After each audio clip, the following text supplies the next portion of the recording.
Welcome to a brand new Nerds United on YouTube. My name, Greg Mahochko, and this guy over here is the co-host of the year, Mike Luther. That's right.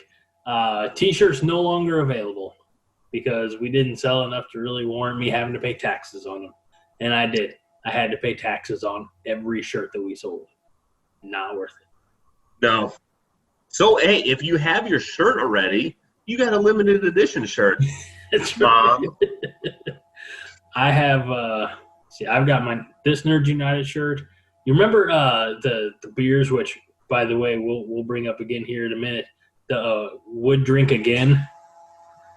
I've got the Would Drink Again logo on like the 3/4 tee baseball shirt. I also have the Would Drink Again kids version, which is a juice box for my son. And my wife has the Nerds United logo on a T-shirt, and the solo Greg Mahochko Funko Pop on a tank top. Which, by the way, that was very nice. My mom has a Nerds United shirt. I have a Nerds United shirt, plus I have the Coast of the Year shirt. I have a couple aunts and uncles who have the Nerds United shirt. And I have 2 nephews and a niece that have either the Coast of the Year shirts or Nerds United shirts. So it's spread around the families.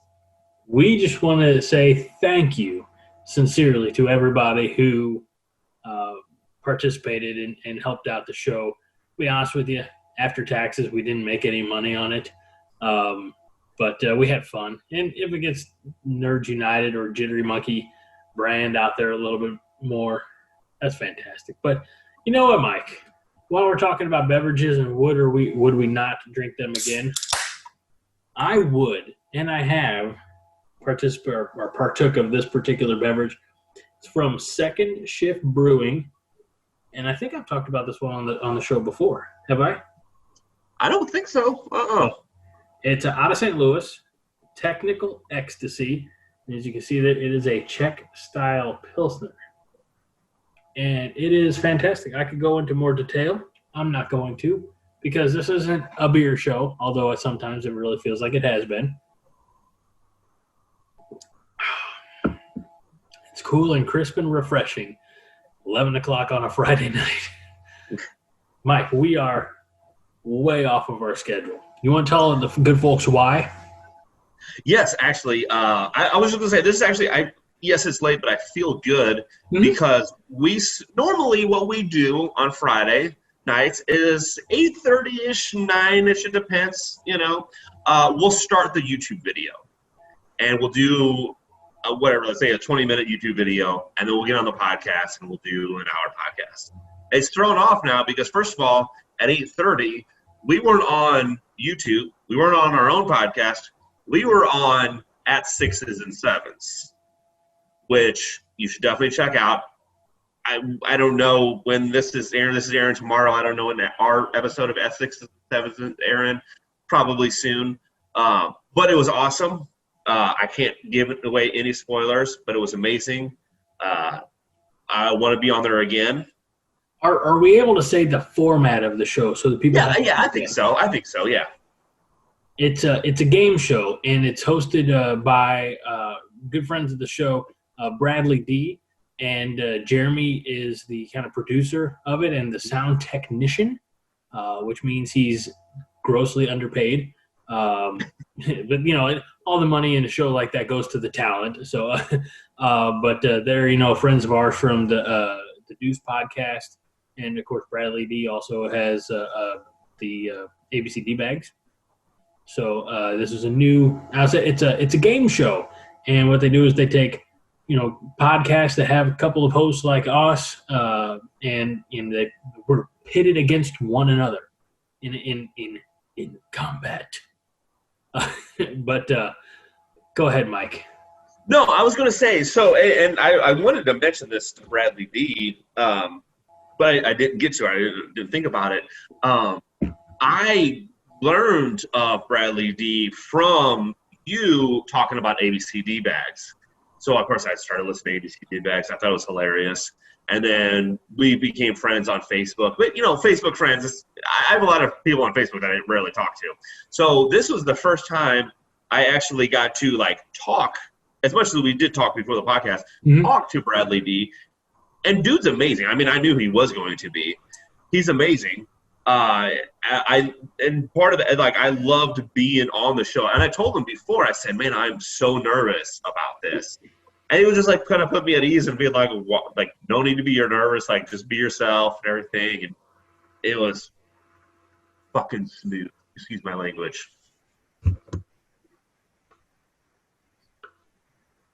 You can't say that. So on this Nerds United on YouTube, of course, it's a little later. We're enjoying I'm at least enjoying some adult beverages. Mike, I told you before that I had a story that I wanted to share that I was half hot about. Okay. And largely, I'm to blame. I'm the reason for my own wallowing in misery.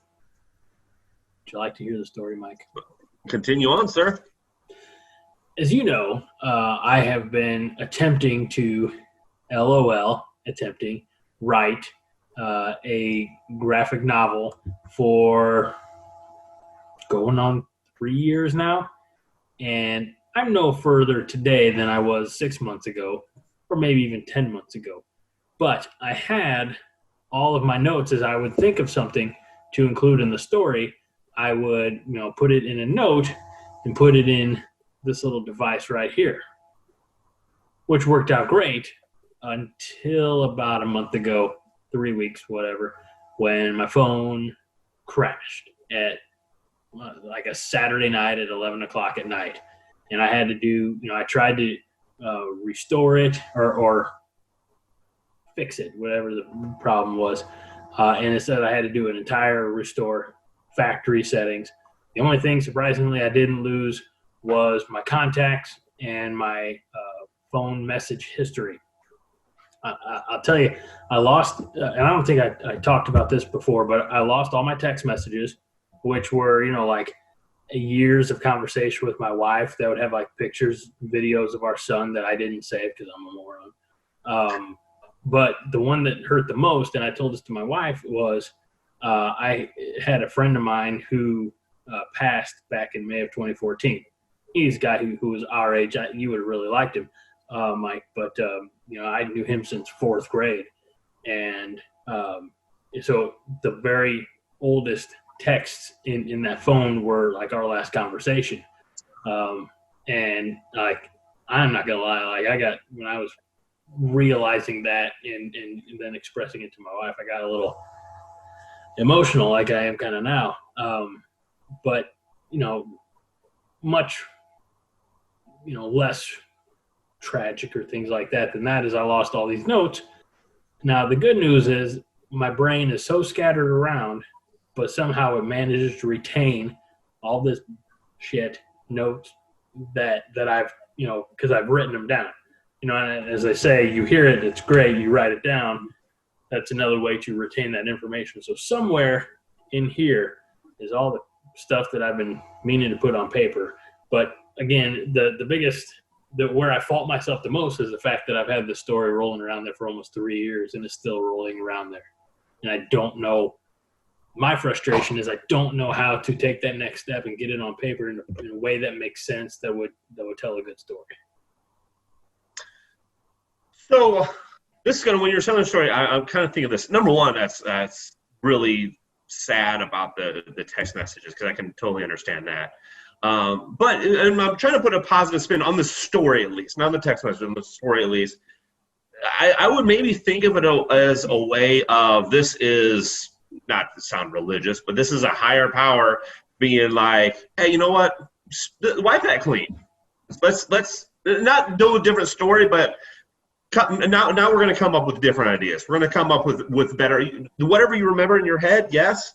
But if there's something that you don't remember in your head and that was written down, don't worry about it. You're going to come up with something different now. Is that one of those things if it wasn't good enough to stay up here, then it wasn't good enough to put on the page? Is that what you're saying? Exactly. Like the way you think, Mike. I think good every once in a while. Is Not it very good or is often. it well? Yeah, whatever. I actually saw something from it's AP something, but it's not like the Associated Press, but it's like more AP style. Like if you write a paper, I think in college you have to do it a certain style. And they said that now you can somehow use fewer and less interchangeably, where one has always been designated for a certain context. Yeah. At the end of the tweet, like I found it on Twitter, or somebody shared it, but it was a tweet, and it says just 2020 has plunged to new depths of like depravity or something, or changing the English language. But And you know what? I'll give you credit for even starting. Well, I don't know. Just go. It's not a comic book. Is it a graphic novel? Is it? Yeah, when it's all done, if I say when, because I'll get it out eventually, but it'll all be self-contained in one book. What I give you credit for at least even starting it or writing down ideas, because there's been several times where I thought, oh, you know what, this would make a good story, and it's in the head, and I never write it down. In fact, it's in the head, and I go, yeah, but I can't do that. I don't even know where I would start with it, and then I just don't do anything with it. I think part of my thing is, fortunately, and a lot of it's through the Nerds United podcast, is I've had the benefit of talking with so many creators, in independent creators. So I feel like if I ever got a manuscript together, I could get it into the right channels. Like I've already got an artist lined up, I always joked, that it would be through Stash Publishing. Well, Stash Publishing, unfortunately, kind of either on hold right now or defunct, or however you want to phrase it. But there are other ways, like David Gordon, who I've had on the show a few times, who did Kwame Hightower. He self-publishes through Amazon. Mm-hmm. There are options out there, Kickstarter, things like that. However, assuming I, put something together that people want to buy, but I don't know. It's just it's like frustrating. I thought pure naivete, that when I took this job, I'd be like, oh, I'm going to be at a desk. I'll have, even if I write 15 minutes in the morning, I'll write 15 minutes, and however much I churn out in 15 minutes. But like I wake up, I shower, I shave, I get myself ready for work, I get my son ready for work. If he has speech therapy, we do that, and then we hit the road. If he doesn't have speech therapy, we hit the road. I drop him off at daycare. I drive to work, and then it's like, look, this industry that I'm in is complicated, and there's a lot to process and a lot to learn, and I'm frustrated because it's taking me longer than I would like it to take for everything to click. So there's like no time. It's this is the first night since Monday night that I've been home this week, and I get to spend it with you. So, and look, I totally understand. Hearts and minds. Yes, I totally understand. Being busy, especially for you. But I would say that you're kind of right in the sense of you just got to sit down 15 minutes, because I guarantee you can find 15 minutes at some point in time during the day to sit down.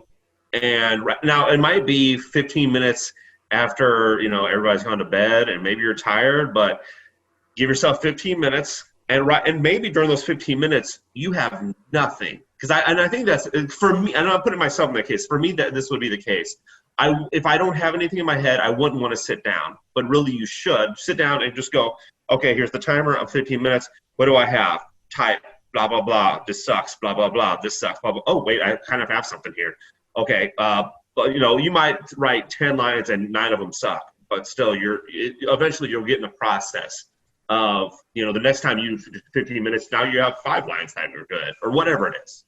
And I don't know, speaking of, some of the folks there at Stash Publishing, I can't remember if it was Anthony Mathenia or Jordan Williams who said, just write.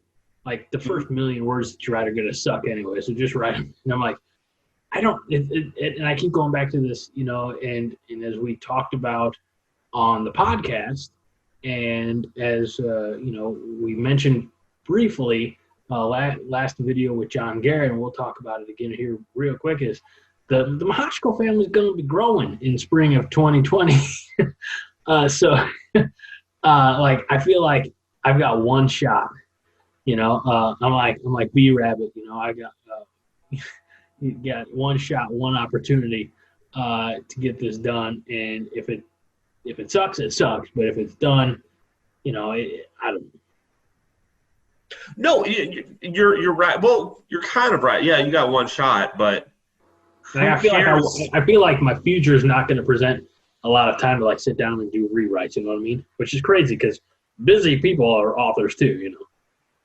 Absolutely. I wouldn't. I don't even know. I wouldn't think about, hey, I got to get this done because this is it.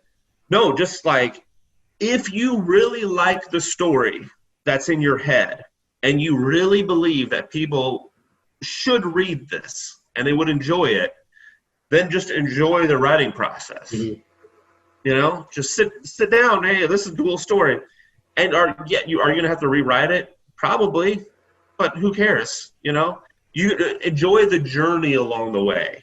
And one of the things that I have a friend of the show, Josh, and I both know a young lady from Nebraska who's an author now, a young adult author. She's living down in Nashville now. She's tremendously talented, and for years, like the joke was, we used to be, pretty decent friends, and I would say, hey, if you just want somebody to read your manuscript or proofread it or something like that, send it to me. And so she would send me like just a Word document, and that was, that's pretty cool. But part of me wants to, all right, this is where I'm at. This is how I want the story to be, and this is where I want the story to finish. And like pay somebody, or not pay, but enlist somebody who's better at this than me to do it. But I feel like that'd be inauthentic to the story that I want to tell, having it be my story. So make it your story. By the way, the YouTube people are going to like this because I have to go into a different room because my phone that I'm going to be using after this is dying soon. So I have to grab my, hey, you get a tour of my house, I guess. Sorry, it's messy. I had to plug my phone in. Well, I hopped on a Zoom live chat for the 5 Heart podcast last night. By the way, as I was driving home, you didn't hear that from me, and I get out of my truck and I'm still on the Zoom, and right before I hang up, it's got the street lights out, that are on because it's nighttime, and I'm doing like the arm at a distance, and I'm just spinning in circles like you'd see in a Hollywood picture or something like right. that. One of those, and it made the guys pop a little bit. It was fun.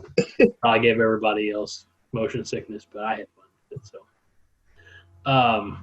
So we've talked about my big news. We've talked about my great shame. And is there any nerdy stuff to talk about? That's weird.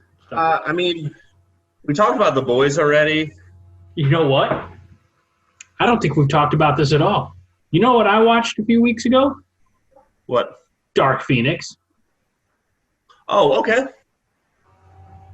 Okay. You can spoil it for me. I haven't seen it, but I've read so much about it. I think I know it. Let's start off a scale of 1 to 5. 1 being horrible, never see it. 5 being I would kick my wife out of bed to see it again. I'm not going to kick my wife out of bed to see anything. I'm just saying that's the scale. So it's not 5. For me, again, and look, I approach that movie like I approach about any movie that's comic book adjacent. That's how I approached Bloodshot. I knew nothing about Bloodshot until I saw that trailer, a year ago or whatever it was, and then I started reading the books, and then I enjoyed the movie. based on your parameters, I would give this in the 3 to 3.5 range. Okay. Because I make it a point to not pursue watching anything that I don't think I'm going to enjoy. Okay. You know, I think so I go with it like, okay, well, if I don't like it, I'm not out anything. You know, and I'm pretty sure I have to verify because I don't remember exactly where I watched it, but I didn't have to pay to watch it.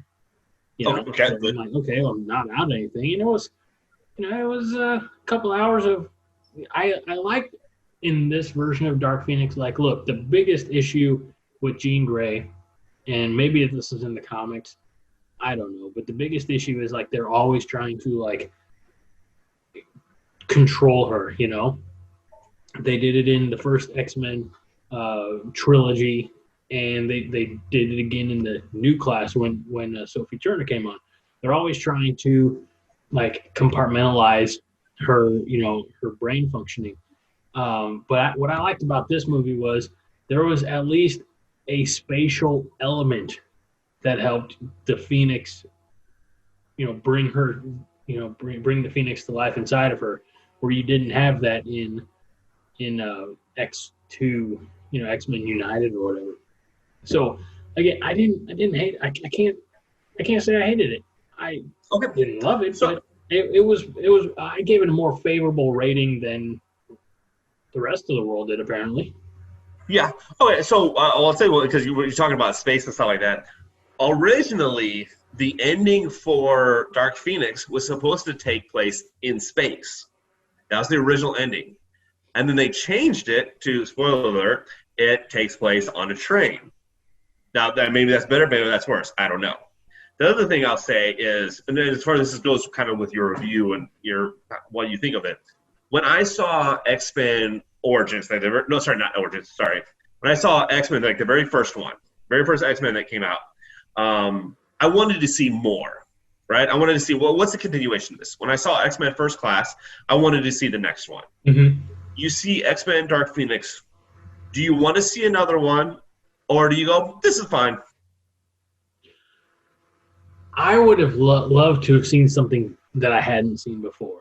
You know, like we already got kind of a Dark Phoenix type of, you know, like I've been, you know, locked inside my own mind for so long, or you know, parts of me have been locked away, I guess, in my own mind. I'm still going back to, I would have loved to have seen, you know, like you had how many movies where Magneto was a villain? Like, I feel like on the Marvel side, you at least got different villains. They might have all been Tony Stark's fault, but they were different villains. But really, in the first 3 movies, like the 2000, 2002, whatever, you know, they were all Magneto. And then in X-Men First Class and on, Magneto was always there. Mystique was always there because Jennifer Lawrence was a rising star. And we're going to, you know, to borrow another wrestling phrase, we're going to strap the rocket ship to her back and launch her to the moon. I just would have liked, like, the one that I would have really liked to see, because I've always been more curious about this character and how it would translate to live action, would be Mr. Sinister. I always wanted to see Mr. Sinister, and I never got Mr. Sinister. And maybe with the rights back in the hands of Marvel, that'll come along one day. I don't know. But, you know. I've heard a rumor, and I don't know how strong this rumor is, but there might be a Mr. Sinister aspect to the New Mutants. Take that with a grain of salt. Like I said, I have not seen New Mutants, but I've heard there's going to be a Mr. Sinister aspect. Like I said, maybe that's not true at all. I don't know. You want to go see New Mutants? Do I want to go to movie theater? Hell no, right now. Really? Yeah. I would go. I know you would. What does that make me, Mike? Crazy? Well, yeah, but not for that reason. I mean, It's just another stack on the bricks, man. So, okay, this is slightly off topic, but it's involving being outside and stuff like that, kind of. So today I was at Walmart, me and my son were there, and I saw like they're getting Halloween stuff out right now, right? And I thought to myself, I was like, oh my God, this is the first time since, I mean, years I've been not on my own, well, living by myself, whatever, we're roommates and everything like that, where I might actually have trick-or-treaters. Like, because before I lived in apartments. I lived for a long time in apartments that, first of all, were above something, so no kid is going to go walk up the stairs and go there. And then I lived in Belleville, an apartment complex that kids weren't going to. And for 2 years, I would put candy outside, and I know nobody touched it. I think legitimately there might – this is what I'm thinking at Walmart. I might actually legit get trick-or-treaters. I'm actually getting excited about it, knowing that Halloween is – over a month away, right? I'm like getting excited. I'm like, oh my gosh. And I'm talking to Nolan about it, And then I go outside, because we leave or whatever. I don't know how many people are actually going to go door to door right now, or even in a month. They might be because of everything that's going on. So then I kind of got sad. I'm like, oh. I've had organization meetings and things like that each of the last 3 nights, and 2 of the 3 they talk about how traditionally they do a trunk or treat, and like, is that even a thing we can do in 2020? I have no idea. I'll tell you what, anybody that wants to on Halloween, which crazily is on a Saturday this year, that's how you knew the year was doomed. Yeah, like the 4th of July on a Saturday, Halloween on a Saturday. I think Christmas and New Year's each give us 3-day weekends. We were doomed. We looked at it, we're like, this year's going to rock, and then we just got slapped down to earth like a bitch. But anybody, I'm not going to put my address out there, but anybody, I'll have candy on Halloween. Don't you worry. I will also have candy. I know. Okay, I hopefully I at least get a niece and nephew that come by because they live 5 minutes from me. And then for the rest of them, like, I'll kind of play it out. I'll have candy, and if I'm not getting, I don't know, if I want to have the candy inside and not have the candy outside where they just grab it, But I'll kind of play it by ear and see if there's a lot of people coming. I'll have candy for sure. I'll have good candy too. Full size candy bars? Not full size because I ain't rich like that. I'm not. But I ain't gonna have like pretzels or something like that. Popcorn balls. I ain't gonna have popcorn balls. No, it'll be chocolate.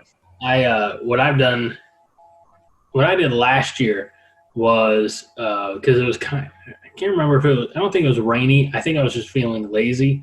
But I just popped the tailgate.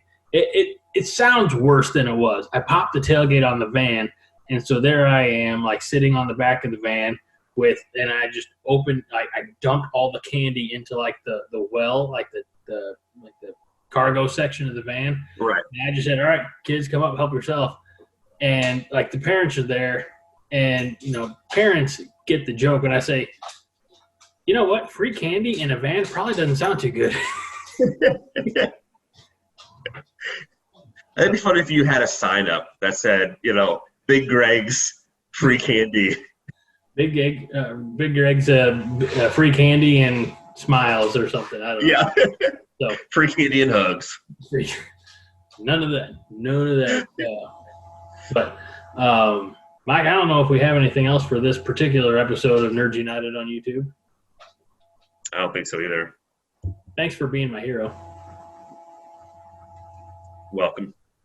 We'll see you next time with a brand new episode of Nerds United on YouTube. I'm Greg Mahachko. He's Mike Luther. Be kind. And rewind.